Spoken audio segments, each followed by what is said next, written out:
और समझा देंगे। तो देखिए यहाँ पे एक पॉइंट दिया हुआ है जीडीपी के लिए। लास्ट टाइम जो भी हम लोग पढ़े थे 3 पॉइंट पढ़े थे, जीडीपी, जीएनपी और एनएनपी पढ़े थे ना। जीडीपी क्या पढ़ाए थे? किसी देश के अंदर में एक साल में जितनी भी वस्तु, जितनी भी सेवाएं का निर्माण होगा उसका अंतिम मौद्रिक वैल्यू यानी पैसे की वैल्यू क्या कहलाएगी? जीडीपी कहलाएगी। जीडीपी के नीचे बढ़ेंगे तो आएगा जीएनपी। क्या आएगा? जीएनपी। किसी भी देश में, ठीक है, जीडीपी में से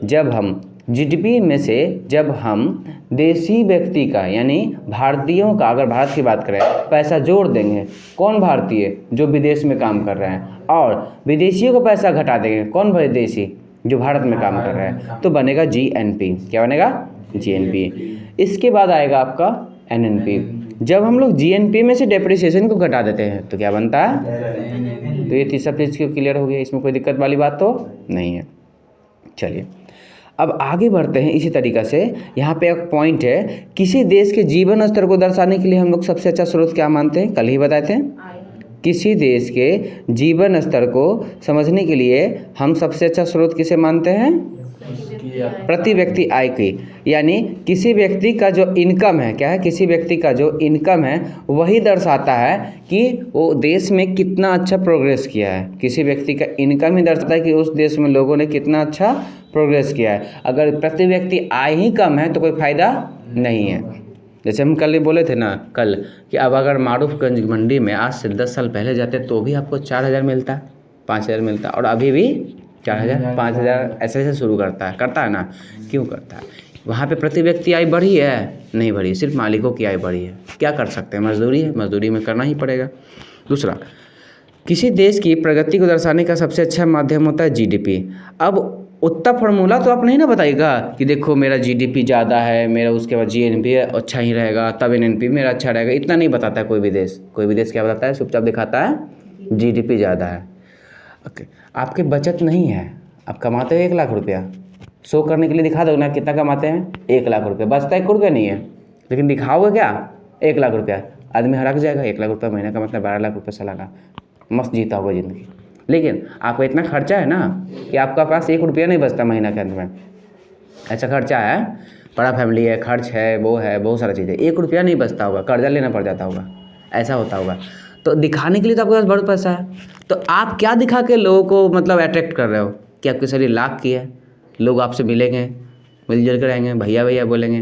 तो जीडीपी रहने का मतलब क्या हुआ? किसी देश का जीडीपी, खर्चा कितना से मतलब नहीं है, खर्चा तो बाद में होता है ना, पहले जीडीपी होता है। तो जीडीपी क्या होती है? किसी देश में उत्पादित वस्तुओं सेवाओं का अंतिम मूल्य, जिसमें से कोई भी लॉस, माइनस नहीं हुआ। माइनस जब तक नहीं हुआ वो जीडीपी कहलाएगा। माइनस होना चालू होगा तो वो जीएनपी कहलाएगी, फिर और माइनस होगा तो एनएनपी कहलाएगी। धीरे धीरे ये माइंड में बैठ गया होगा, रटा गया होगा। आगे देखेंगे। मूल्य के आधार भारत की जीडीपी कितने आधार पर है? 6ठे आधार पर है। यहाँ पर 6ठे लिखा हुआ ना, इसको आप 5वें मानिए। कल भी बताते हैं कि मूल्य के आधार पर भारत की जीडीपी कितने पर आ गई है? 5वें पर। कुछ समय में 4थे भी आ जाएगी। यानी सबसे ऊपर में पैसे के मामले में यानी जीडीपी के मामले में अमेरिका है। कौन है? अमेरिका है। फिर उसके नीचे बढ़ेंगे तो दूसरा देश आएगा, फिर उसके नीचे बढ़ेंगे तो दूसरा देश आएगा, और ये सिलसिला चलते रहेगा। ठीक है। यहाँ एक और पॉइंट बोल रहा है, किसी भी वस्तु का मूल्य, ठीक है, यहाँ बोल रहा है एक पॉइंट, किसी भी वस्तु का जो मूल्य है वह उसकी उत्पादन लागत पर निर्भर करता है। किस पर निर्भर करता है? उत्पादन लागत। उत्पादन लागत क्या होता है? Factor cost. कल बताए थे कि फैक्टर कॉस्ट का मतलब क्या होता है? किसी वस्तु को बनाने के लिए जितने भी मटेरियल लगे हैं ना, उसकी जो खर्चा है ना, वही फैक्टर कॉस्ट कहलाता है। क्या कहलाता है? किसी भी वस्तु को बनाने के लिए जितने भी मटेरियल लगे, जैसे एक मार्कर को बनाने में लगता है एक आगे काला वाला प्लास्टिक, पीछे वाइट वाला प्लास्टिक, अंदर एक फॉर्म लगता है, एक निब लगता है। इन सभी का अलग अलग खर्चा होता हुआ कि एक ही तरह का प्लास्टिक है? नहीं है। अगर आप स्वेटर बनाना चाहते हो तो स्वेटर में स्वेटर का कपड़ा चाहिए, धागा अलग है। जी, स्वेटर का कपड़ा जो ऊन है वो अलग जगह मिलेगा, धागा अलग जगह मिलेगा, चेन अलग जगह मिलेगा, बटन अलग जगह मिलेगा, तो सबका रेट अलग अलग होगा। This is factor cost. तो जो पैसा किसी वस्तु को बनाने में रॉ मटेरियल में जो खर्च होता है उसे हम लोग फैक्टर कॉस्ट कहते हैं। ध्यान में रखिएगा, ठीक है। ये हम कल भी समझाए थे, आज भी समझा दे रहे हैं, थोड़ा बैक से चल रहा है ताकि दिमाग में बैठ जाए। प्राइस क्या होती है? जैसे मेरे पास एक बैग की फैक्ट्री है, ठीक है, और मैंने बैग को बनाया धागा वागा सब कपड़ा मिला के 100 रुपया में, तो वो उसका क्या कहलाएगा? प्राइस कहलाएगा। क्या उतना पे बेचेगा वो? बिल्कुल नहीं बेचेगा। अब उसके अंदर में टैक्स जुड़ेगा। क्या जुड़ेगा? उत्पादन लागत। ठीक है, तो वो एमआरपी कहलाएगा। जैसे इस मार्कर के ऊपर रेट ज़रूर लिखा हुआ होना चाहिए, मेरे को लगता है, पता नहीं इरेज हो गया है। इंक बार नहीं है। हाँ, इंक में भी लिखा हुआ रहता है इसके ऊपर। आप किसी भी वस्तु के ऊपर देखोगे तो वहाँ पे उसका देखो, यहाँ पे रेट लिखा हुआ है। ठीक है, आप अपने देख लीजिएगा। ठीक है, हाँ, एमआरपी का फुल फॉर्म क्या होता है? Maximum retailing price. क्या होता है? Maximum retailing price. जब हम फैक्ट्री कॉस्ट में या फिर फैक्टर कॉस्ट, हम फैक्ट्री कॉस्ट गलत नहीं बोले हैं, वो भी ठीक ही है। फैक्ट्री कॉस्ट मतलब भी वही होता है। फैक्टर कॉस्ट मतलब उसको बनाने में, चाय बना के लाओ तो कहेगा चाय बनाने में 5 फैक्टर काम करता है। क्या क्या सर? दूध, ठीक है, चीनी, ठीक है, पत्ती, 3 ठीक है, और पानी। उसके बाद सर गैस भी तो चाहिए, अगर जलाने के लिए माचिस भी चाहिए। ठीक है, अगर लाइटर नहीं है तो माचिस जलाता हो, तो एक बार में 1 माचिस जलाता होगा ना, ये 2 माचिस। तो ये सब क्या है? फैक्टर कॉस्ट है। ग्लास भी चाहिए, पिलाएगा कैसे? बनाने वाला भी मेहनत करेगा। तो ये सब प्रोडक्शन कॉस्ट है। फैक्टर कॉस्ट को हम प्रोडक्शन कॉस्ट भी बोल सकते हैं, दिमाग में बैठा लेना है। ठीक, जीडीपी एट मार्केट प्राइस वो बन जाएगा। क्या बन जाएगा? पहले क्या था? जीडीपी एट फैक्ट्री कॉस्ट, अब हो गया जीडीपी एट मार्केट प्राइस, यानी बाजार रेट में जीडीपी। ठीक है, आगे बढ़ते हैं। कह रहे कि जीडीपी हमेशा मार्केट प्राइस पर ही निकलता है। अच्छा, जब तक टैक्स नहीं जुटे तब तक वो जीडीपी के मामले में काउंट नहीं होगा। हमने क्या कहा था? वस्तु और सेवाओं का अंतिम मूल्य, जिसको मार्केट में, जिसका अंतिम मूल्य शब्द का मतलब क्या हुआ? अंतिम मूल्य मतलब लास्ट। अब उसमें इंक्रीजमेंट नहीं कर सकता फैक्ट्री वाला। जैसे कोई कार बनाए 10 लाख में, 10 लाख में बिकेगा? बिल्कुल नहीं बिकेगा। वो फैक्ट्री में रखा हुआ तो उसको कोई काउंटिंग नहीं होगी। सरकार कौन सा चीज़ देखती है? जो मार्केट में आ चुका है। अब फैक्ट्री में बन रहा है उसको गिन लेगा, फिर कहेगा हम 2 साल बाद 4 को बनाएंगे और कार, तो उसको गिन लेगा। आपके दिमाग में ना है, जब तक बन के धरातल पर ना आ जाए, मार्केट में ना आए, तब तक उस पर टैक्स नहीं लग जाए, तब तक वो सरकार के अकाउंट में नहीं होती है। और अगर वही चीज़ को हम फैक्ट्री से खरीद लेते हैं, कितना लोग देखते हैं कुछ वस्तु फैक्ट्री से खरीदता है, सस्ता में खरीद लेता है। फैक्ट्री वाला क्यों दे देता है? जानता है सरकार के पास भेजेंगे, टैक्स भी देना होगा। यहाँ डायरेक्ट पैसा मिल रहा है। कैसे? कोई वस्तु बाज़ार में 200 रुपये की बिकती है। ठीक है, कोई वस्तु बाज़ार में कितने की बिकती है? 200 रुपये की, और आप उसको ले जाके फैक्ट्री से खरीदे तो फैक्ट्री वाला आपको 150 में दे देगा। क्यों दे देगा? उसको 100 रुपया का वस्तु था, 50 रुपये उसका प्रॉफिट मिला ना। और यही अगर होल सेलर में देता तो उस पर पहले टैक्स लगता। टैक्स के पैसे कौन देगा? खुद देगा। फिर अपना प्रॉफिट रखे, सब करके उसको 50 रुपया टोटल लग जाता, नहीं 150 रुपये में बेचता। और उसको बचता कितना पैसा है एक्चुअली में? टैक्स तो सरकार ले ली ना, 25 रुपये का प्रॉफिट बचा। अब आपको दे रहा है तो वो डायरेक्ट 50 रुपये बच रहा है, यानी 25 रुपये का और फायदा है। टैक्स का पैसा क्या कर लिया? घपला हो गया। होता है ना ऐसे चीज़। हम अगर फैक्ट्री खोलेंगे, हम कोई चीज़ बेचेंगे, ये आएगा कहेगा 100 को मेरे को दे दीजिए ना, ऐसी बैक गेट से बिना बिल के दे देंगे बना के। उससे क्या होगा कि मेरे को हर वस्तु पे टैक्स बच जाएगा। प्रॉफिट तो लेवे करेंगे, टैक्स भी बचा लेंगे। ये होता है काला बाजारी है, मतलब इसको कहते हैं, मतलब इलीगल कर सकते हैं, गैरकानूनी बोल सकते हैं। तो इससे किसका फ़ायदा होगा? फैक्ट्री वाले का कि सरकार का? फैक्ट्री वाले का। सरकार वाले का लॉस, सरकार को वाला का फायदा और हमको फायदा। हाँ, तुमको फ़ायदा, सरकार को। तुम बाजार से 200 रुपये में लेते हो, वहाँ कम में मिल गया, सरकार को लॉस है। क्यों लॉस है? सरकार के नज़र में आया कितना सा चीज़ बना, नहीं बना। सरकार कहेगा कहाँ बनाए हैं, बनाते तो आपके पास दिखाते नहीं टैक्स। क्या देता है मॉल वाला में? तब भट्टी पर टैक्स देगा, बिल ले लोगी ना तो टैक्स मिलेगा। ठीक है, अब तुम यही किसी दुकान में चले जाओ, पक्का बिल लो तो टैक्स भरना पड़ेगा। तो देखिए, जीडीपी हमेशा किस पे में निकलता है? मार्केट प्राइस पर ही निकलता है, दिमाग में रहेगा। ओके, जीडीपी, ठीक है, एमपी, जीडीपी एमपी लिखा हुआ मिला। जीडीपी एमपी कोना में लिखा होगा। जो प्राइस हमें मिलता है उसमें सरकार द्वारा टैक्स जोड़कर महंगा कर दिया जाता है, या सब्सिडी जोड़कर सस्ता कर सकता है। तो सरकार क्या कर सकता है? किसी वस्तु को महंगा भी कर सकता है, किसी वस्तु को सस्ता भी कर सकता है। अब पता क्या हुआ, एक कार है जो ऑटोमेटिक चलती है, टेस्ला के नाम सुने होंगे। हाँ, ऑटोमेटिक चलती है बिना ड्राइवर के। हाँ, अगर वो कार 100 रुपया की है तो भारत में आके पता कितना बिकेगी? 200 में। क्यों? सरकार उस पर 100% इम्पोर्ट ड्यूटी लगा रही है। मतलब वो कार से यहाँ आएगी ना तो उस पर 100% टैक्स लगेगा। यानी जो कार 100 रुपया का था, मतलब 20 लाख का था, वो 40 लाख में यहाँ पर मिलेगा। कितना मिलेगा?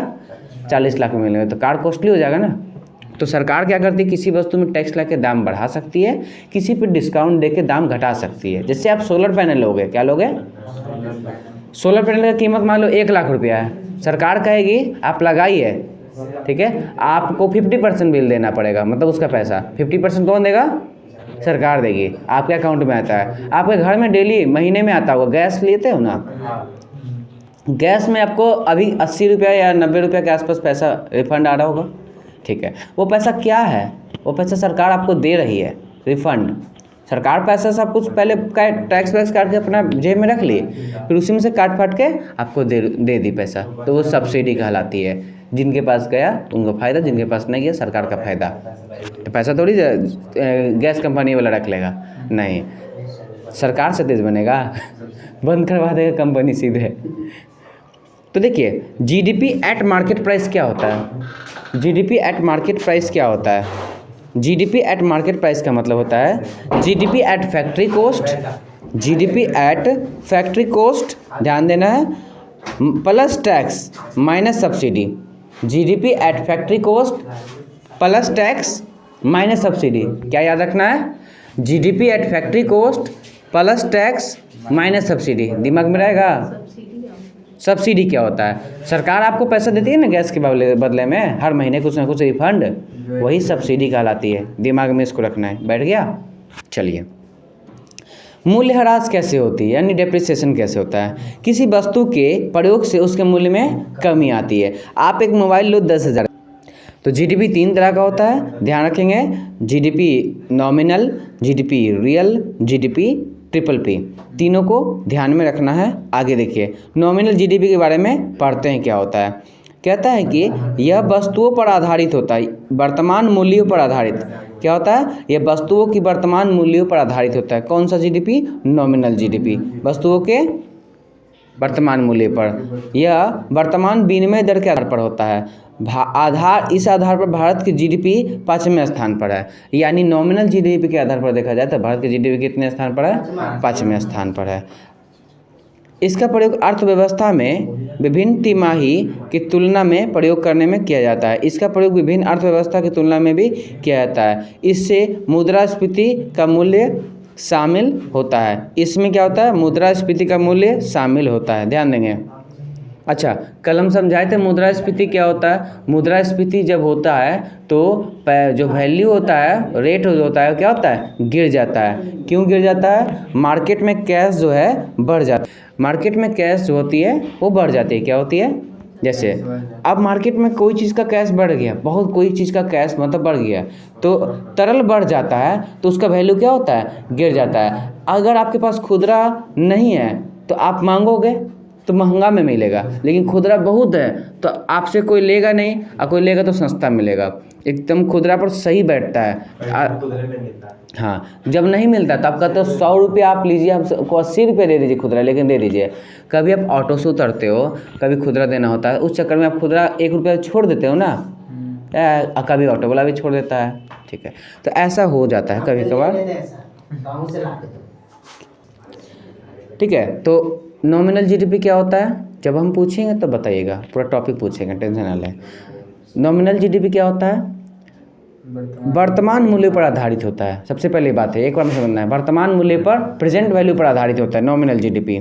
इसके आधार पर भारत की जीडीपी 5वें स्थान पर है, और ये प्रत्येक तिमाही में निकाला जाता है जीडीपी, हर तिमाही में, यानी साल भर में 4 बार निकलती है। कितनी बार निकलती है, हाँ 3 महीना पर, ठीक है। इसमें मुद्रास्फीति का मूल्य शामिल होता है। मुद्रास्फीति कल समझाए थे, जब मार्केट में कैश का जो फ्लो होता है बढ़ जाता है, यानी कैश ज़्यादा आ जाए तो क्या होता है कि कैश की वैल्यू घट जाती है। कोई चीज़ कहावत है ना, जो ज़्यादा होता है उसकी वैल्यू घट जाती है। कि एग्जांपल है, कहीं ज़्यादा जाओगे तो उसका वैल्यू, तुम्हारा वैल्यू घट जाता है ना, सेम पैटर्न पर समझ लेना। कहीं ज़्यादा जाते हैं तो आपका वैल्यू क्या होता है, मान सम्मान गिर जाता है ना। तो ज़्यादा पैसा आने पर उसका मान सम्मान गिर जाता है। आपके पास पैसा नहीं है तो आप उसको मान सम्मान दोगे, लेकिन आपके पास ज़्यादा पैसा हो जाएगा तो शायद नहीं दोगे। ऐसा भी बहुत लोग आसपास में देखे होंगे, जिनके पास पैसा बहुत है वो उसका इज्जत नहीं करता है, उड़ाता है इधर उधर, जिसके पास नहीं वो बचाता है। तो कहावत वही है कि जो भी चीज़ ज़्यादा होता है उसका वैल्यू घटता है। तो मार्केट में अगर कैश ज़्यादा रहेगा तो उसकी वैल्यू क्या होगी, घट जाएगी।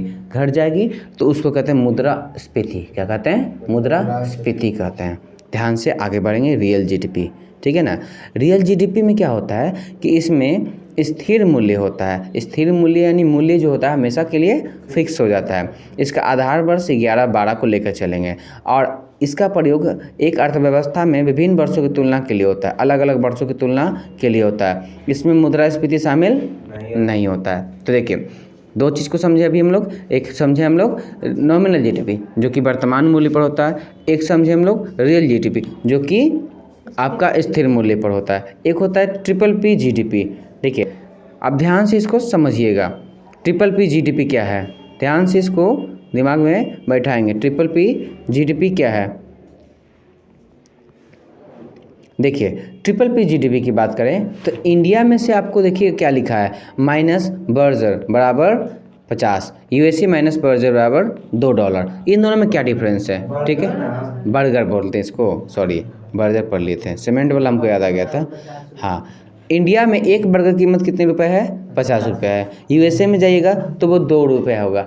$2 क्या है, $2 क्या है, इंडिया के हिसाब से देखा जाए तो उसका क्या होगा, वो डबल हो जाएगा। लगभग 160 रुपया, 160 रुपया के आसपास होगा लगभग में। कितना होगा, तो इंडिया में आप 50 रुपये में बर्गर खाते हैं तो वहाँ कितना में खाइएगा, 160 रुपये में, जो कि $2 है। अब यहाँ पर एक रेट लिख दिया है कि $1 का मान 25 रुपये, इसके हिसाब से एग्जांपल दिया। असली वाला वैल्यू हम आपको बताएं जो अभी रेट चल रहा है। यहाँ बोलता है कि अगर $1 का दाम कितना है, 25 रुपया है, तो $2 में मिल रहा है ना हमें, 50 में, ठीक है। अब इसका आधार, इस आधार पर भारत की अर्थव्यवस्था कितनी है, तो आपसे पूछेगा कि नॉर्मली कितनी है, 6 है। और अगर आपसे रियल जीडीपी पर पूछे तो क्या होगा, नहीं रियल जीडीपी पाँचवा होगा रियल जीडीपी के आधार पर, या फिर आपके बोल सकते हैं उसको क्या बोलते हैं, नॉमिनल जीडीपी के आधार पर। दोनों पर पाँचवा होगा। लेकिन आपसे पूछेगा ट्रिपल पी जीडीपी पर क्या होगा, तो उस पर आपका 3rd स्थान होगा। अब सिंपल सी बात है, आप इंडिया में एक मार्कर लेते हो 50 रुपये में, यही वहाँ पर मिलेगा कितना में, $1 में, क्योंकि 50 रुपये बराबर $1 लेके चलेंगे। जैसे अभी में 80 रुपये के आसपास, 76 रुपये के आसपास होगा, देखना पड़ता है, डेली कुछ ना कुछ चेंज उसमें होते रहता है। Okay, GDP at factor cost, थोड़ी देर पहले बोले थे फैक्टर कॉस्ट क्या होता है, किसी वस्तु को बनाने में फैक्ट्री में जो खर्च हुआ उसका फैक्टर कॉस्ट कहलाता है। क्लियर है, सिंपल लैंग्वेज में, किसी वस्तु को बनाने में फैक्ट्री में जो खर्च हुआ उसे क्या कहते हैं, उसका फैक्टर कॉस्ट कहते हैं। तो वास्तव में जीडीपी की गणना किस पे होनी चाहिए, फैक्टर कॉस्ट पे होनी चाहिए, ये बोला जा रहा है। वास्तव में जीडीपी की गणना किस पे होनी चाहिए, समझिएगा। देखो इकोनॉमिक्स से शांत नहीं रहेगा, समझ में नहीं आएगा, रटने का चीज़ है ही नहीं है, अब बहुत दिन तक याद रहिएगा। देखिए GDP factor cost per count होने चाहिए, तो फैक्टर कॉस्ट में क्या क्या निकलेगा, तो आप मार्केट प्राइस लिखे थे, जीडीपी एट मार्केट प्राइस, जो बाज़ार में बेचते हैं, उसमें से टैक्स घटा दीजिए। क्या घटा दीजिए, और सब्सिडी को जोड़ दीजिए। क्या कर दीजिए, टैक्स को घटा दीजिए और सब्सिडी को क्या करिए, जोड़ दीजिए, तो वो आएगा factory GDP at factor cost, या फिर बोल सकते हैं फैक्ट्री कॉस्ट। क्या आएगा, फिर सुनिए ध्यान से, सुनिएगा, याद रहेगा।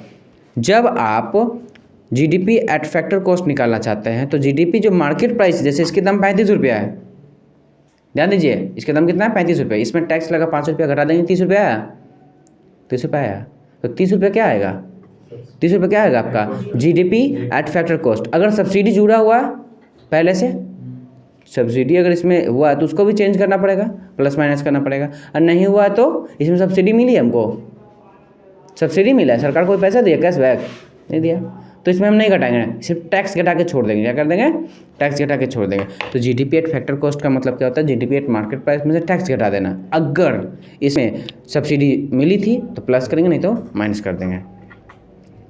ओके, हमें जो जीडीपी निकालते हैं, क्या कर रहा है, हम जो जीडीपी निकालते हैं वो एक्चुअल में नॉमिनल जीडीपी है। नॉमिनल जीडीपी क्या होता है, अभी तो पढ़ाई थे थोड़ी देर पहले, वर्तमान मूल्य पर जो निकालते हैं उसी पर ना जीडीपी काउंट करते हैं। जैसे ही तुमको बोलते हैं जीडीपी बताइए तो क्या कहता है, कागज़ उठाते हो, देखते बताते हो, पूरा ऊपर वाला वर्तमान मूल्य, लेकिन उसमें टैक्स वैक्स कुछ देखते हैं हम लोग, कुछ नहीं देखते हैं, घटाते बढ़ाते हैं कुछ भी नहीं।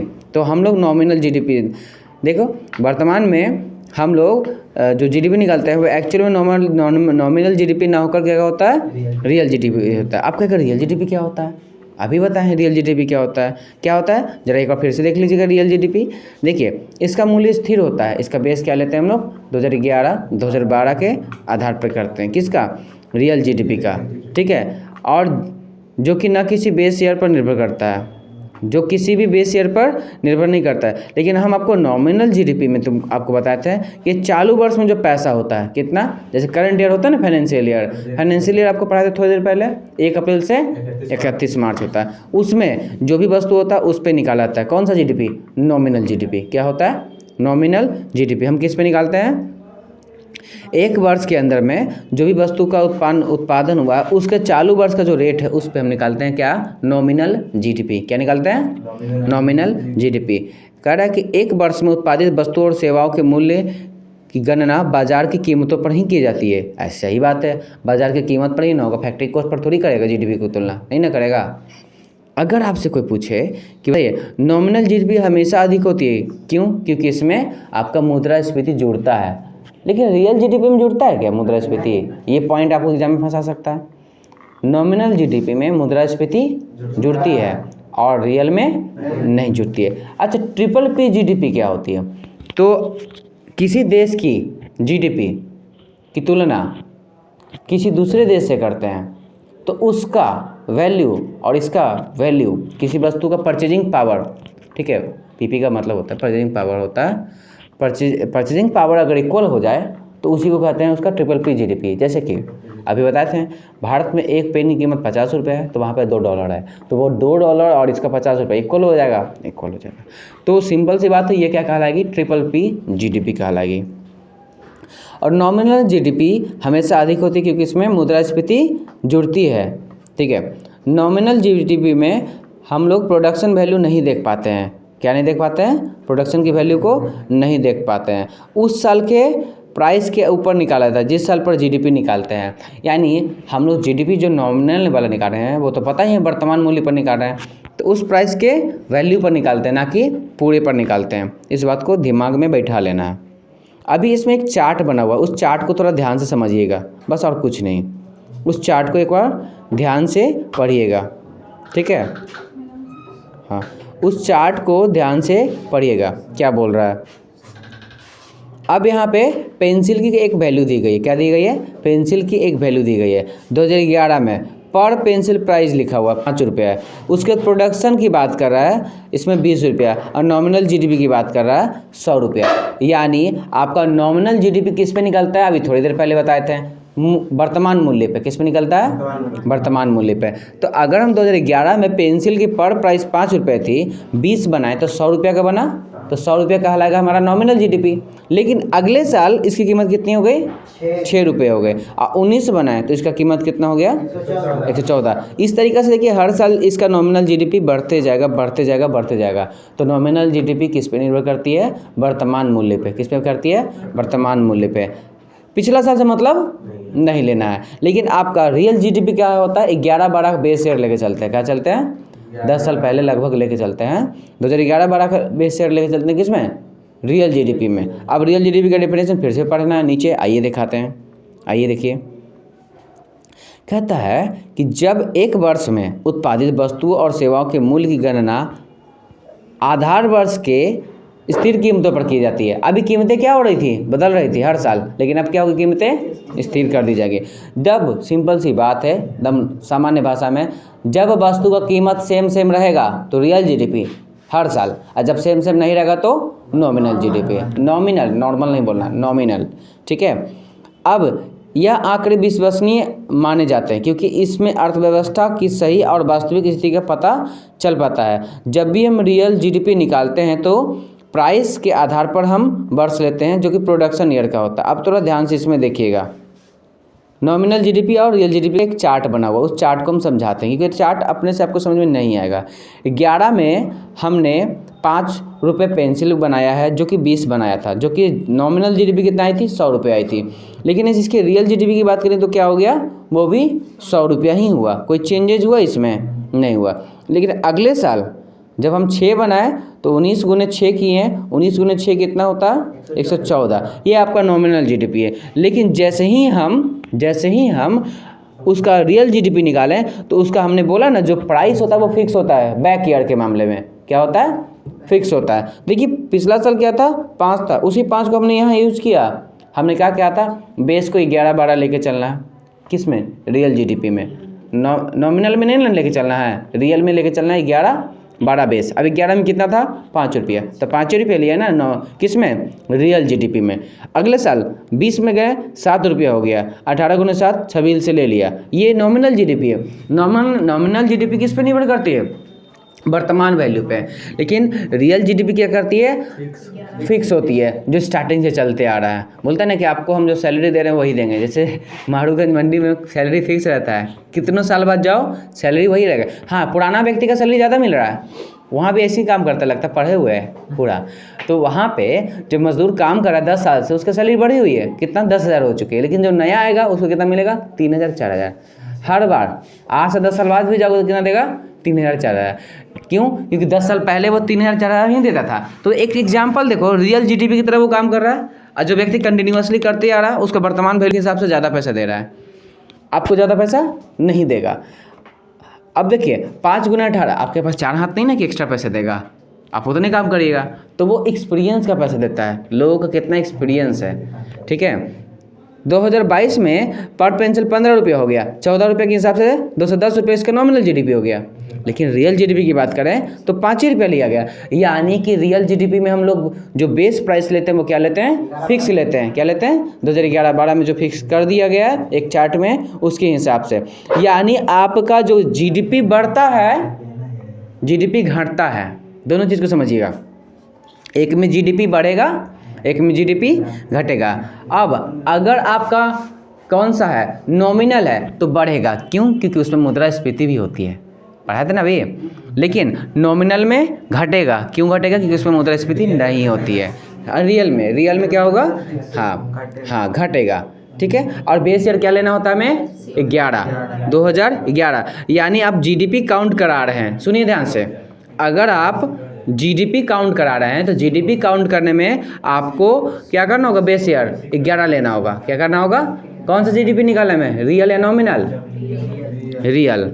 चलिए काम देगा जीडीपी डिफ्लेक्टर, नॉमिनल जीडीपी बटा रियल जीडीपी। नॉमिनल जीडीपी का बेस ईयर क्या होता है, करंट ईयर। रियल जीडीपी का क्या होता है, 2011, या फिर उसका प्राइस फिक्स होता है।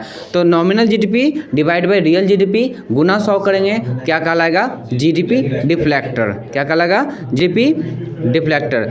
जैसे एक ऊपर में था PPP जीडीपी, याद आया, उसका फुल फॉर्म होता है purchasing power party. Purchasing power party. अगर आपको इंडिया से भेज देते हैं अमेरिका में और कहेंगे जाओ 50 रुपये लेके वहाँ पे पिज़्ज़ा खा लो, खा लोगे, नहीं खा पाओगे। लेकिन भारत में बोले पिज़्ज़ा खा लो तो सस्ता पिज़्ज़ा खा ही लोगे, वहाँ पे नहीं मिलेगा। क्यों, क्योंकि वहाँ पे वो 1 रुपया के बराबर हो जाएगा, उसका रेट कुछ भी नहीं है ना, वहाँ पे उसका वैल्यू क्या है, नथिंग हो जाएगा, रेट क्या होगा, गिर जाएगा। तो परचेजिंग पावर पैरिटी को समझते हैं ध्यान से, या फिर क्रय शक्ति की क्षमता। यह एक विनिमय का सिद्धांत है। क्या है, विनिमय का सिद्धांत है। इसके अंदर में थोड़ा सा ध्यान से समझिएगा। कह रहा है कि यह देशों के बीच वस्तुओं और सेवाओं के कीमत में मौजूदा अंतर होता है। क्या होता है, वस्तु और सेवाओं के बीच वस्तु और सेवाओं की कीमत के बीच में मौजूदा अंतर है। इसके द्वारा देश की अर्थव्यवस्था के आकार का पता लगाया जाता है। जैसे तुम सुनते होगे कि अमेजन सेल किया तो 10 करोड़ का सेल कर दिया, 200 करोड़ का सेल कर दिया, 300 करोड़ का सेल कर दिया एक दिन में। कैसे कर दिया, लोगों के पास परचेजिंग पावर बढ़ी ना, सेल में लोग सामान खरीदते हैं ना सस्ता, उसके आधार पे। PPP होता क्या है, परचेजिंग पावर पैरिटी, लोगों की खरीदने की क्षमता। अभी आपकी खरीदने की क्षमता क्या है, कमज़ोर है। पैसा आएगा तो आपका खरीदने की क्षमता बढ़ जाएगा। अभी मान के चलो आप सोच रहे हो कौन सा, तो अभी हम सैमसंग का लेते हैं 96,000 वाला फ़ोन, ये आपका परचेजिंग पावर है। लेकिन आपके पास पैसा आ जाएगा तो आप कहोगे आईफोन लेंगे, वो भी हीरा जरा हुआ, तो आपका परचेजिंग पावर बढ़ गया। ठीक है, आइए सोचा कि आईफोन में से हीरा ले लेंगे, है ना, वो उतना में भी आईफोन आ जाएगा। देखिए तो परचेजिंग पावर से यह पता लगता है कि दो देशों के बीच मुद्रा की क्रय शक्ति में कितना अंतर है और कितना समता मौजूद है। जैसे भारत में, सुनिए ध्यान से, भारत में आप 1000 रुपया में जितना चीज़ खरीद सकते हो, नेपाल में जाके उससे ज़्यादा चीज़ खरीद सकते हो। ठीक है, क्यों? क्योंकि वहाँ का पैसा क्या है, यहाँ की तुलना में कम है, वहाँ का ज़्यादा है, वहाँ का कम है। क्या चलता है, कन्वर्ट भी हो जाता है। ठीक है, और बहुत लोग एक्सेप्ट डायरेक्ट कर लेते हैं, कहाँ इंडिया का है ला एक्सेप्ट कर लेता है। ठीक है, तो आप बोले ना, आप यहाँ से मोबाइल लेना है, एक एग्जांपल दे रहे हैं, आपको मोबाइल लेना है, सिंगल फ़ोन, घूमने जाइए, तो लोगों की परचेजिंग पावर क्या है दो देशों के बीच में। ट्रिपल पी का मतलब क्या होता है, लोगों का खरीदने का क्षमता क्या है दो देशों के बीच में। ठीक है, दो देशों के बीच में मुद्रा की क्रय शक्ति में कितना का अंतर है या कितना का क्षमता है। जैसे यहाँ के व्यक्ति का और वहाँ के व्यक्ति का कुछ ना कुछ तो अंतर होगा ना। गरीब यहाँ भी है, गरीब वहाँ भी है, यहाँ का भी नेता निचोड़ लेता है, वहाँ का भी नेता निचोड़ लेता है आम जनता को। इस बात का ध्यान में रखिएगा। हाँ, आगे देखिएगा, ध्यान से समझिएगा। ट्रिपल पी मुद्रा के विनिमय को तय करता है। क्या करता है? ट्रिपल पी द्वारा मुद्रा विनिमय दर को तय किया जाता है। अब देखो, अगर किसी देश में परचेजिंग पावर ज़्यादा है, यानी मुद्रा का विनिमय दर में होता है, जैसे भारत का मुद्रा और नेपाल का मुद्रा, दोनों का रेट होता है एक। जैसे यहाँ का बोले ना 100 रुपया, तो वहाँ का 150 रुपया, ऐसे हो जाता है, तो रेट होता है। अगर ये आदमी ज़्यादा कराने लगे, सब नेपाली पहुँच जाए, तो क्या होगा, रेट में परिवर्तन किया जाएगा, 150 होकर जगह 120 कर देगा। कहेगा क्यों, डिमांड बढ़ गया है, ज़्यादा आएगा तो वो नहीं। देखो, अब सब व्यक्ति जो अब 10,000 बचाने का ट्रिक दिए हैं 50,000 में, और सब व्यक्ति वही करने लगे, तो उसको नहीं पता है कहाँ का आदमी मोबाइल ले रहा है। आधार कार्ड दिखाओगे नहीं इंडिया का है, तो मान लो अगर ले रहे हो, अगर वो दे रहा है किसी भी तरह से, ऐसे देता नहीं है, मतलब देगा, दे देगा, ऐसे नहीं कि नहीं देगा, लेकिन अगर ऐसे ज़्यादा होने लगे तो वो क्या कहेगा, हमको भी तो प्रॉफिट चाहिए। अब 150 नहीं, अब 20 रुपया हो गया। कितना हो गया? 120 रुपया हो गया है। आपका 100 रुपया लागो तो हम 120 ही देंगे। तो इस तरीक़ा से परचेजिंग पावर का जो वैल्यू होता है ना, पीपी के द्वारा, ट्रिपल पी के द्वारा मुद्रा का विनिमय दर को तय किया जाता है। किसके द्वारा तय करते हैं? ट्रिपल पी के द्वारा हम मुद्रा का विनिमय दर को तय करते हैं। और पीपी के आधार पर भारत की अर्थव्यवस्था कितने नंबर पर है? तीसरे नंबर पर है। और प्रथम और दूसरे स्थान पर चाइना और अमेरिका है। ठीक है, भारत का ट्रिपल पी, अमेरिका का ट्रिपल पी का 17 गुना का अंतर है। बताओ, यहाँ का 1 रुपया तो वहाँ का 17 रुपया, ऐसा अंतर है ट्रिपल पी परचेजिंग पावर। आपकी उम्र का बच्चा आईफोन रखता है अपना पैसा से, ठीक है, अब बाइक पर बढ़िया नहीं तो लेके घूमता है, क्योंकि उसके पास इनकम का सोर्स है। परचेजिंग पावर हमसे कई गुना ज़्यादा मजबूत है वहाँ के बच्चे का, जो कि 10 साल 20 साल पार कर चुका है, उसका परचेजिंग पावर इतना है। तुम देखे हो कि बहुत सारा विदेशी 20 साल का रहता है, 22 साल का रहता है, इंडिया में घूम रहा है, पूरा आके विजिटिंग कर रहा है, भारत दर्शन। हम लोग नेपाल दर्शन नहीं कर पाते हैं, वो लोग भारत दर्शन कर पाता है, क्योंकि सरकार से भी सुविधा मिलता है, प्लस उन लोग का फाइनेंशियल उतना वो स्टेबल है, हम लोग नहीं है। अभी तुम कहोगे परचेजिंग पावर क्या है, बहुत ही कमज़ोर है, 17 गुना अधिक है उसका, और हम लोग का मात्र 1 गुना है। सोच लो, 1 रुपया तो वहाँ 17 रुपया खरीद सकता है। फॉर्मूला ध्यान से देखिएगा, परचेजिंग पावर पार्टी का फॉर्मूला लिखा है कॉस्ट ऑफ गुड गुना में करेंसी, ठीक है, in one country, and cost of good Guna currency in second country. अगर इसको डिवाइड कर दें तो हमारा निकलता है परचेजिंग पावर का फॉर्मूला। ठीक है, इस बात को ध्यान में रखिएगा। यहाँ से भारत में राष्ट्रीय भाग की आकलन की विधियाँ अगर हम बात करें तो इसमें 3 विधि है। पहला है product method, value added method, एक होता है इनकम मेथड, एक होता है एक्सपेंडिचर मेथड। ध्यान से देखिएगा, भारत में राष्ट्रीय भाग की आकलन की विधियाँ कितनी हैं? 3 है। पहला प्रोडक्ट मेथड, दूसरा इनकम मेथड, तीसरा एक्सपेंडिचर मेथड। पहला देखा जाता है कि वस्तु का प्रोडक्ट क्या रखा जाए, फिर देखा जाता है कि लोगों का इनकम क्या है। अब मान के चलो अमेरिका बोल रहा है, मुंबई में अगर रूम लेते हैं कितना पड़ेगा एक रूम का किराया? 5,000, 8,000, 10,000 एक रूम का किराया पड़ेगा। लेकिन बिहार में लेते कितना पड़ेगा? 2,000, 3,000, 3,500, 4,000, 1,500 पड़ सकता है। तो ये किस पे डिपेंड करता है? इनकम पे। वहाँ के लोगों का इनकम क्या है? ज़्यादा है। यहाँ के लोगों का इनकम क्या है? कम है। तो इस पर ही निर्भर करेगा। एक्सपेंडिचर, अब कोई व्यक्ति ज़्यादा खर्च करता है उस पर भी निर्भर करेगा। प्रोडक्ट मेथड, ठीक है, प्रोडक्ट मेथड या वैल्यू मेथड। देखो, आप कहेगा लैम्बोर्गिनी लेंगे, ले लो, मना क्यों है? उसका प्रोडक्ट का वैल्यू है ना, उसका रेट है ना, तो रेट पर भी तो निर्भर करेगा। नॉर्मल इंसान नहीं ले सकता है, बहुत काफ़ी कॉस्टली आएगा। रोल्स रॉय लेके चलेंगे, भट्टी पर चलाएंगे रोल्स रॉय, नहीं ना। सपना देख सकते हो लेकिन पूरा होने वाला नहीं है रोल्स रॉय का। तो क्यों? क्योंकि आपका परचेजिंग पावर उतना है ही नहीं। आप रोल्स रॉय लोगे खिलौना वाला 1200, 1500, 10,000। और एक और बात, रोल्स रॉय का खिलौना भी 12 लाख में मिलता है ऐसा है गाड़ी का, बिल्कुल गाड़ी है। जो भी चीज़ हाथ से बना है उसका वैल्यू नहीं होगा, ऑब्वियसली रहेगा। आप स्वेटर मशीन में बुना हुआ खरीदते हो 300 में ले लेते हो, लेकिन हाथ से बना हुआ लोगों को महंगा मिलेगा। क्यों मिलता है? क्योंकि उसका वैल्यू बढ़ गया है। प्रोडक्ट की वैल्यू पर निर्भर करता है, इनकम पर निर्भर करता है और एक्सपेंडिचर पर निर्भर करता है, ठीक है। और जब प्रोडक्ट के वैल्यू पर निर्भर करता है उसे निर्गत विधि कहते हैं, आय पर करता है उसे वितरण विधि कहते हैं, और एक्सपेंडिचर पर निर्भर करता है उसे टोटली आउटले विधि कहते हैं। क्या कहते हैं? टोटली आउटले विधि कहते हैं इस बात को। उत्पादन विधि या मूल्यवर्धन विधि, प्रोडक्ट मेथड या वैल्यू एडेड मेथड, क्या बोलते हैं इसे? प्रोडक्ट मेथड या वैल्यू एडेड मेथड। ध्यान से पढ़िएगा, इसमें कहता है कि प्राथमिक उत्पादन क्षेत्र कुल उत्पादन, द्वितीयक उत्पादन क्षेत्र कुल उत्पादन, और तृतीय उत्पादन क्षेत्र में इसमें भी कुल उत्पादन लेना है। अब देखिए, प्राथमिक उत्पादन में देखा जाए, नाम क्या है टॉपिक का? प्रोडक्ट मेथड या वैल्यू एडेड मेथड। जब किसी चीज़ का फर्स्ट प्रोडक्शन हो यानी प्राथमिक उत्पादन हो तो वो 0.5 ट्रिलियन है, लेकिन सेकेंडरी में पहुँच के कितना हो गया? 1 ट्रिलियन। और थर्ड में पहुँच के कितना हो गया? 2 ट्रिलियन। अब देखिए टोटल हुआ कितना? 2 1 3 1 3.5 ट्रिलियन।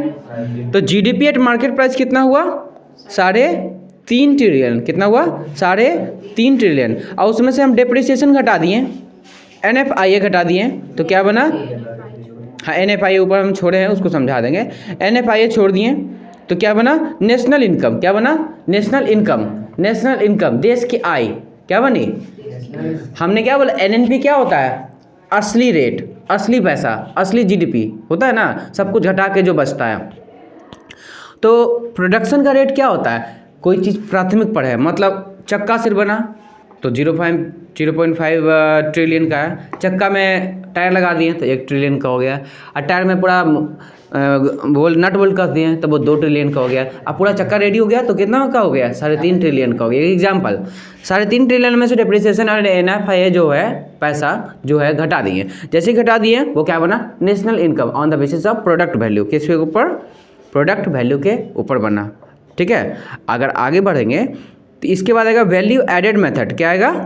उसमें भी तीन सेक्शन होंगे, प्राइमरी, सेकेंडरी और टर्टियरी, थर्ड बोल सकते हैं। वैल्यू एडेड मेथड में प्राइमरी में भी वैल्यू ऐड करेंगे, सेकेंडरी में भी करेंगे और टर्टियरी में भी करेंगे, और सब कर करके जो टोटल आएगा उसमें डेप्रिसिएशन और NFIA घटा देंगे तो वो आपका निकलेगा वैल्यू एडेड मेथड्स। और थर्ड आपका केस का क्या बताते हैं आपको? इनकम वाला। क्या बताते हैं? इनकम वाला। अब देखो इसके बाद आपको हम इनकम वाला ही बताते हैं, उसके बाद बता देंगे। तो कर्मचारियों की क्षतिपूर्ति या मुआवजा, क्या है जी? कर्मचारियों की क्षतिपूर्ति करा रहे हैं या मुआवजा दे रहे हैं, यानी कंपेंसेशन ऑफ एम्प्लॉय दे रहे हैं, वो इसमें आ जाएगा। मजदूरी दे रहे हैं, वो इसमें आ जाएगा, क्योंकि आय की विधि यही ना है।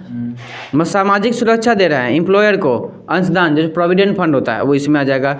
सेवा परिचालन, क्या बोलते हैं? सेवानिवृत्ति पेंशन होता है, यानी पेंशन दे रहे हैं, वो इसमें आ जाएगा। तो इनकम की विधि के आधार पर है, परिचालन के आधार पर देखें, ऑपरेटिंग सरप्लस के आधार पर देखें तो rent, royalty, interest, profit. Mixed income के आधार पर देते हैं, देखें तो मिक्स्ड इनकम में क्या होता है? असंगठित क्षेत्र में काम कर रहे स्वरोजगारों आय को शामिल करते हैं। असंगठित क्षेत्र का मतलब क्या होता है? जैसे हम लोग रोड पर सब्जी बेच रहे वाला क्या है? असंगठित क्षेत्र है, उसको जब हम इसमें शामिल करते हैं उसमें से NFIA और NIIT घटा लेते हैं तो आपके पास NNP और NI बचता है, यानी नेशनल इनकम आपका आता है। उसके बाद होता है expenditure consumption method. Expenditure consumption method में क्या होता है? जो एक्सपेंडिचर की है उसके आधार पर निकलता है। देखिए C + I + G + X minus में M = GDP eight market price. C + I + G + X minus में M = GDP eight market price. C का मतलब होता है कंजप्शन एक्सपेंडिचर। क्या होता है? जो आप कंजप्शन किए हो ना, खाए हो ना, खर्च किए हो ना, उसकी बात कर रहा है। C का मतलब होता है, I का मतलब होता है इन्वेस्टमेंट एक्सपेंडिचर, G का मतलब होता है गवर्नमेंट एक्सपेंडिचर, X का मतलब होता है एक्सपोर्ट, एम का मतलब होता है इम्पोर्ट। इम्पोर्ट करवाएंगे कोई भी चीज़ तो पैसा जाएगा कि आएगा? इम्पोर्ट का है तो आएगा ना। जाएगा। मंगवा रहे हैं यहाँ से पैसा, मतलब कोई वस्तु विदेश से मंगवा रहे हैं तो पैसा लग रहा है ना हमारा, तो माइनस होगा, और टोटल करने पर जो आएगा वो जीडीपी एट मार्केट प्राइस आएगा। फिर से देखिए एक्सपेंडिचर के आधार पर कंजप्शन एक्सपेंडिचर क्या है जी? कंजप्शन एक्सपेंडिचर उपभोग पर व्यय प्लस इन्वेस्टमेंट, सरकार इन्वेस्टमेंट भी तो करती है, इधर उधर पैसा फेंकते रहते हैं ना योजना में, तो इन्वेस्टमेंट एक्सपेंडिचर। तीसरा आएगा गवर्नमेंट एक्सपेंडिचर। चौथा आएगा एक्सपोर्ट, जो पैसा हम विदेश में कोई वस्तु को बेच रहे हैं ले जाके, तो वो एक्सपोर्ट करा रहे हैं, तो वो पैसा हमारे लिए प्लस ही ना होगा, वो डॉलर में पैसा देगा हम लोग को। और हम जो यहाँ से पैसा भेजेंगे, जैसे कोई सामान मंगवाएंगे तो वो क्या हो जाएगा? माइनस, क्योंकि उसका पैसा हमको देना पड़ा है, तो वो आएगा GDP at market price on the basis of this. अगर हम बात करें जीडीपी एट मार्केट प्राइस का मतलब होता है निजी अंतिम उपभोग व्यय, यानी जो प्राइवेट एक्सपेंस करते हैं ना वो भी इसमें शामिल किया जाता है, प्लस गवर्नमेंट फाइनेंशियल का व्यय प्लस डोमेस्टिक खर्चा बराबर नेट एक्सपोर्ट, ये सब करके जो आता है वो आपका इसमें काउंट किया जाएगा। ओके, अगला है ग्रॉस डोमेस्टिक कैपिटल फॉर्मेशन। अब देखिए ध्यान से, ग्रॉस डोमेस्टिक कैपिटल फॉर्मेशन इसको पढ़ना है ध्यान से। एक वर्ष के अंदर में देश की अर्थव्यवस्था में उपभोक्ताओं, उत्पादकों और सरकार के द्वारा अचल परिसंपत्तियों का निर्माण शामिल होता है। यानी एक साल के अंदर में सरकार द्वारा, आम आदमी द्वारा, इन सब के द्वारा जितने भी फिक्स एसेट्स बनाते हैं, जैसे कि बिल्डिंग, पुल, बिल्डिंग कौन बनाता है? सरकार। आम आदमी भी तो बनाता है, मिस्त्री नहीं बनाता है, आम आदमी बनाता है, ठीक है। अब उसके बाद पुल कौन बनाता है? सरकार, ठीक है। फैक्ट्री सरकार, प्राइवेट कंपनी दोनों बनाता है। तो इन सारा क्या है? फिक्स एसेट है। इनका पूरा जो वैल्यू निकलता है ना उसको कहते हैं ग्रॉस डोमेस्टिक कैपिटल। क्या बोलते हैं जी? ग्रॉस डोमेस्टिक कैपिटल क्या होता है? एक साल में एक देश के अंदर जितना भी फिक्स एसेट बना, कितना बना? फिक्स एसेट बना। जैसे हम मिसाइल मंगवा लिए तो हमारे लिए क्या है? वो असेट्स है ना। मिसाइल मंगवा रहे हैं तो हमारे लिए क्या है? असेट्स है। तो अगर हम टैंक मंगवा लिए तो हमारे लिए असेट्स है। अगर हम फैक्ट्री खोल दिए हैं तो हमारे लिए असेट्स है। क्या उठा के इधर उधर कर सकते हैं? नहीं कर सकते हैं। तो ये हमारा क्या कहलाता है? ग्रॉस डोमेस्टिक कैपिटल कहलाता है। जैसे बिल्डिंग, मशीनें, टोटल स्टॉक, ये सब क्या कहलाती हैं? फिक्स स्टॉक कहलाती हैं, ठीक है। अब आप कमाते हो तो आपका इनकम का भी कई प्रकार होगा। पर कैपिटा इनकम क्या होता है जी? आपसे पूछे कि चलो ठीक है सब कुछ पढ़ लिए ना, पर कैपिटा इनकम क्या होगा? जैसे देखो कहेगा पर कैपिटा इनकम हमसे पूछ रहा है, हमको बुद्धू समझ लिया है। हम बता देंगे, कैसे बता देंगे? क्यों? देश में जितना इनकम हुआ ना उसको टोटल की जनसंख्या से डिवाइड कर देंगे तो पर कैपिटा इनकम आएगा। यानी पर कैपिटा इनकम का मतलब होता है प्रति व्यक्ति आय। क्या होता है? प्रति व्यक्ति आय।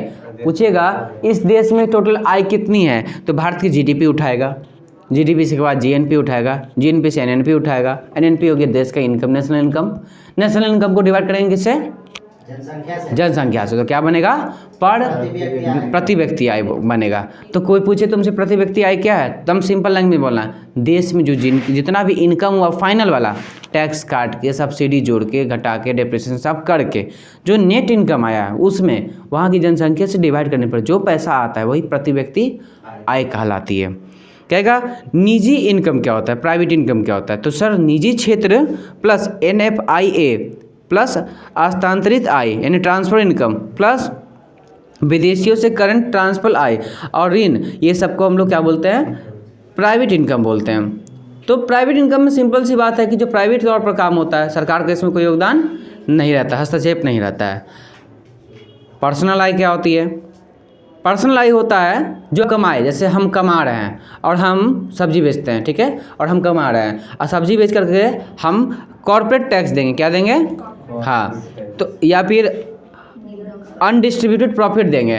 तो उन सबको घटा करके जो आएगा वो पर्सनल इनकम का लगेगा। जैसे हम सब्जी बेचते हैं और मेरे पास 2 ठेला है या 3 ठेला या 3 दुकानें या 3 गद्दी है, सब करके हम टैक्स वैक्स मार दिए, सरकार को टैक्स देना होता है। उसमें भी सब्जी बेचोगे रोड पर तो उसको म्यूनसिपालिटी टैक्स देते हैं ना रखने का, तो टैक्स दे दिए। साथ में 2 खटवा रहे हैं आदमी को तो उसको भी दे दिए। वो मेरा प्रॉफिट में नहीं ना काउंट होगा, वो पैसा कट जाएगा। वो पैसा कटने के बाद जो पैसा आएगा वो मेरा पर्सनल इनकम कहलाएगा। अब दुकान में बैठ गए आज 2 लाख का गल्ला हुआ, 2 लाख मेरा हो गया? नहीं, उसमें पहले जितना भी खर्चा हुआ है वो काटना होगा। जैसे खर्चा क्या, म्यूनसिपालिटी टैक्स, कॉर्पोरेट टैक्स, या फिर जो मज़दूर खट रहा है उसका पैसा, वो सब पैसा कट जाएगा, तब जाके जो आएगा वो पर्सनल इनकम कहलाएगा। उसके बाद भी पूंजी घटाना होगा। पूंजी आप कहोगे सर सब कट के 80 लाख हुआ, 60 लाख का तो माले था, तो 80 लाख का प्रॉफिट ही ना हो गया। प्रॉफिट आपका क्या होगा 20 लाख, तो 20 लाख आपका पर्सनल इनकम हुआ। क्या हुआ, आप उससे कुछ भी कर सकते हो। आपका होगा सर 80 लाख कमा लिया ना, आप चले 80 लाख नहीं कमाए बुद्धू, 20 लाख कमाए हो, 60 लाख तो तुम्हारा घर से लगा हुआ पैसा था, वो कौन देखेगा। तो पर्सनल इनकम ये होता है। अब पर्सनल डिस्पोजेबल इनकम, अब देखो पर्सनल डिस्पोजेबल इनकम में क्या होता है, व्यक्तिगत आय में जब डायरेक्ट टैक्सेस को घटा देते हैं और अन्य शुल्क जितना भी सबको घटा देते हैं तो क्या होता है, तो 20 लाख क्या आया था अभी, पर्सनल डिस्पोजेबल इनकम आया था। ठीक है, ओके। राष्ट्रीय आय में क्या नहीं शामिल होती है। अब देखो सेकेंड हैंड वस्तुओं का क्रय विक्रय करते हैं। अब जैसे देखो सेकेंड हैंड वस्तु वैसे बताते हैं, अब अगर आप मोबाइल खरीदते हो, कैसा भी मोबाइल खरीदो, सस्ता महंगा 100 रुपया का, उस पर दुकान से उस पर बिल बन के आता है, GST लगता है 18% 20% जो लगा दे, लगता है ना। जब आप सेकेंड हैंड लोगे तो उसमें लगता है बिल, नहीं लगता है। जैसे आप दुकान खोल के बड़ा सा दम कुछ हाई फाई कर रहे हो तब बिल लगेगा, लेकिन ऐसे फिर किसी आदमी से ले रहे हो या हमसे तुमसे ले लिए तो क्या बिल देना पड़ता है, नहीं देना पड़ता है। कहोगे सर फर्स्ट हैंड में भी नहीं देते हम, तो फर्स्ट हैंड में दे चुके हो, बोलते तो कुछ कैसे 1 लाख की मोबाइल ही थी, अगला दिन 95,000 में बेचिए, इसका लॉस हुआ, लेकिन उस पर टैक्स कट चुका है, ऑलरेडी कट चुका है ना एक बार, तो हम सेकेंड हैंड में भी कर चुके हैं। तो आप ध्यान रखिएगा राष्ट्रीय आय में शामिल कौन कौन नहीं होता है। तो सेकेंड हैंड वस्तुओं को जो बेचने पर होता है ना प्रॉफिट, वो इसमें नहीं शामिल होता है। हस्तांतरण, आप कोई पैसा ट्रांसफ़र इधर से उधर किए, अब देखो मैं गूगल पे हूँ, मैं क्या हूँ, मेरे से एक दिन में पुष्पांजलि 1 लाख रुपया ट्रांसफ़र करती है, हाँ इधर से उधर एक दिन में 1 लाख, 30 दिन में 30 लाख। महीना के अंत में हम देखें कि मेरे अकाउंट में 30 लाख का ट्रांजेक्शन हुआ, तो क्या वो मेरा पैसा है, वो पैसा इन्हें से इन्हें गया है। तो ट्रांसफ़र की गई पैसा को नेशनल इनकम में काउंट करेंगे नहीं। और उससे देखें तो फिर मेरा जो नॉर्मल अकाउंट उसमें कितना लाख का हो जाएगा ट्रांजैक्शन।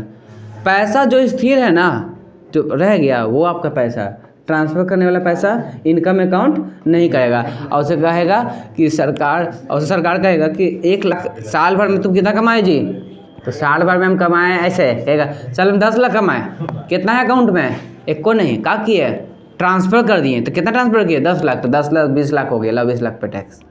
ऐसा हो सकता है क्या, कॉमन सेंस समझो। आपने साल भर में कितना कमाया 10 लाख, अकाउंट में 1 रुपया भी नहीं है, तो 10 लाख क्या किए होगे, निकाले होगे या ट्रांसफ़र किए होगे, मतलब ट्रांसफ़र किए हो, तो ट्रांसफ़र किसी न किसी खाते में किए हो ना, तो सरकार को बोलेगी 10 लाख कमाए, ठीक है 10 लाख ट्रांसफ़र किए, ठीक है 10 कितना हुआ, बोलोगे 20 बोलोगे, जैसे 20 बोलोगे एक 20 पे टैक्स दो, कमा दो 10 रुपये, 20 पे टैक्स दोगे, तो ट्रांसफरेबल इनकम पे टैक्स लगेगा नहीं लगा, वो नेशनल इनकम में काउंट नहीं होता, वो इनकम नहीं है, बस वो एक प्रिंट है, इधर से उधर पैसा हुआ है, वो पैसा नहीं है एक्चुअली में, वो दाग बोलते हैं ना, दाग, वो दाग है। ओके, काला धन को शामिल करते हैं नेशनल इनकम में, ब्लैक मनी में नहीं। आप कहोगे सर ट्रांसफ़र करेंगे टेबल के नीचे से तो ब्लैक मनी हो गया, तो क्या वो सरकार के खाते में जाएगा, उस पर टैक्स लगेगा, नहीं लगेगा। Okay, value of intermediate goods इसमें भी नहीं जाएगा। उसके बाद बोल रहा है भारत में विदेशी कंपनियों द्वारा कमाई गई आय, जैसे चाइनीज़ मोबाइल यहाँ पर आ गई, कौन, जियोमी, रेडमी आ गई ना, और ये पैसा कमाई कितना 1 लाख करोड़ रुपया, क्या वो नेशनल इनकम अकाउंट होगा, नहीं, क्योंकि इसका अकाउंट कहाँ खुला हुआ है, किसका, चीन में, तो चीन में पैसा सारा पैसा भेजेगा, ठीक है। और कैपिटल गेंस, क्या है जी, कैपिटल गेंस, अब आपके पास पूंजी थी कितना 1 लाख रुपया, आप अकाउंट में रख दिए, कितना रख दिया 1 लाख रुपया, कहाँ पे, अकाउंट में 1 साल के लिए, उस पर कितना पैसा बन गया, 7,500 रुपये इंटरेस्ट मिल गया तुमको 1 लाख में, ठीक है 7,500 रुपये इंटरेस्ट मिल गया, तो 7,500 रुपये आपका क्या कहलाएगा, 7,500 रुपये आपका क्या कहलाएगा, इनकम। लेकिन क्या वो पैसा हम नेशनल इनकम में काउंट करेंगे, नहीं करेंगे। आगे क्या बोल रहा है ध्यान दीजिएगा, पारिवारिक सेवाएं, जैसे गुड्डू है, बैठ जाओ, क्या होती है? जैसे गुड्डू है, अपने नानी के यहाँ गया, ठीक है, नाना का पैर दबाया, नाना 100 रुपये दिए, तो क्या ये इनकम हो गया? हाँ इनकम हो गया। किसका? गुड्डू का। क्या सरकार का भी इनकम हो गया? नहीं हुआ। मम्मी का काम कर दिए हैं, ठीक है, मम्मी बदले में हमको 10 रुपये दे दी, वो मेरा इनकम हो गया। क्या उससे सरकार का इनकम हुआ?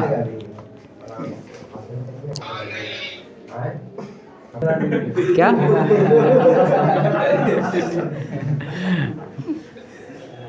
सेकेंड पार्ट में सेकेंड टॉपिक देखेंगे, लेकिन वो उससे पहले इसका ऑब्जेक्टिव देख लीजिएगा।